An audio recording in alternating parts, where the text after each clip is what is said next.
गिबियावनो आं नोंथांमोनखौहाय आंनि नैबे गोदान ब्लगआवहाय बरायनानै लानाय जाहैबाय दासिमबो साबसक्राइब खालामदो आरो लोगोसे साइडनि बेलेगखौ थुना लाबानो जाबाय। दा नैबे लामाजों भिडिअ खालामलागासिनो दं आरोखि ना आङो नै आंना मेन भिडिअ बानायग्रा लकेसना बेयावनोखा आरोखि ना।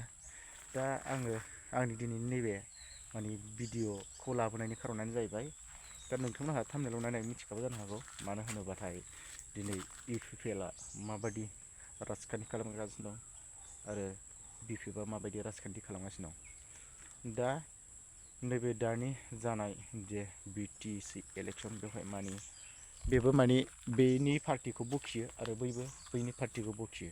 दा नैबे मोनसेयाव पइन्टआ जाहैबाय मानो होनोबाथाय इउपिपिएल पार्टिया मानि ओरैबायदि रायजो राजाफोरखौहाय मानि हाद्रि सारनानै मानि गोदै गोदै गावसिनि बेरेमोदै बायदि मिस्टि बायदि रावफोरजोंहाय मानि एखेबारे आन्दायहोनो नागिरगासिनो दं आरोखि ना बेबायदि। दा नैबे बिपिएफ सरकारनि जे 17 बोसोर बे खोथाखौल' रायखांनानै बिथांमोनहा बिपिएफ सरकार जे 17 बोसोर सालायबोदोंमोन ना बे खोथाखौल' बिसोर रायखां दिनै बिसोर राजखान्थि खालामनो मोनगासिनो दं नामा इउपिपिएल पार्टियालाय। दा बे मोनसे पइन्ट मिथिबाय दा गावसिनि जानाय जे जाख्ल'नाय बेखौ बिथांमोनहा एखेबारे नुवाखै।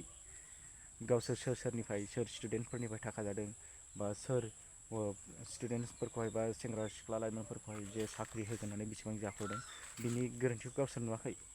बिपिएफनि जे 17 बोसोर जाख्ल'बोनाय बेखौल' नुगासिनो दं आरोखि ना बेबायदि। दा बिथांमोनहा बिपिएफनि 17 बोसोर जाख्ल'नायखौ नुनानै बा बिसिनिखौल' नुनानै दा बिथांमोनहा राजखान्थि खालामगासिनो दा बे मेन पइन्ट खोथाया मिथिबाय दा। खिन्थु बयबो गावसोरनि जानायखौ नुखाया आरोखि ना मालायनि जानायखौसो नुयो। गावसोर माबायदि सरखार फैदों दा गावसिनि स्टेजाव दा माबायदि गावसिनि फिल्डआ माबायदि सेबबोदों बिथांमोनहा गावसिनि फिल्डखौ मिथियाखै हमदांनो हायाखै। दिनै गोबां माने इउपिपिएल पार्टिनि मानसिफोरा बा दैदेनगिरिफोरा दिनै पार्टि नागारनानै गुबुन पार्टियाव जयनिं जागासिनो बेफोरदि खेल गैया बिसोरो।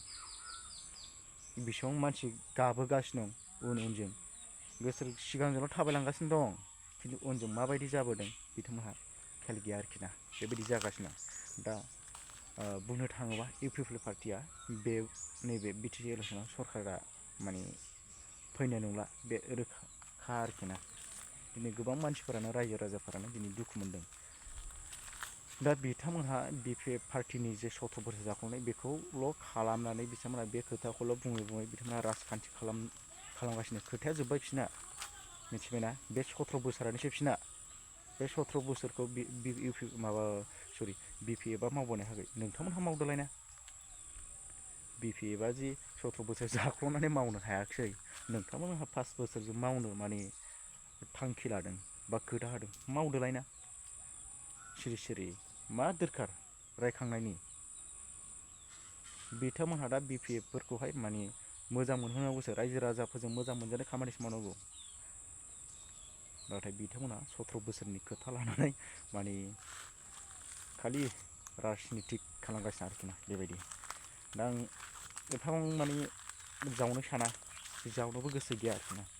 दा आङो माने आंना भिडिअ'आथ' बेयावनो खालामो नालाय मेन लकेसना जेरावबोथ' थांनानै खालामखाया।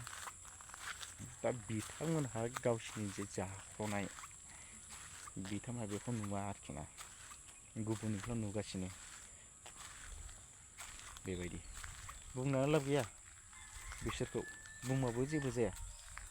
गावसिनि जे हं हं हं दाउ खिबु बायदि लेब लेब लेब बुंनाया बेखौल' फुरा निउस लाइभफोरबायदि फेर फेर फेर बुंबाय थागोन बिसोरो दाउ खिबु बायदि लाब गैया बिसोरखौ। गावसिनि गोरोन्थिखौ नुवा बिसोरो मालायनिखौल' गोरोन्थिखौल' नुयो। खामानि गैला एबार बिसोरो डाइरेक्ट गोरोन्थि होनो हाखायो आरोखि ना। दा आङो भिडिअ'खौहाय माने बेखिनियावनो दोनथ'नो सानबाय आरोखि ना। जायफोरा भिडिअ'खौ जोबजासिम नायदों बिथांमोननि थाखाय थेंक्स बाय बाय।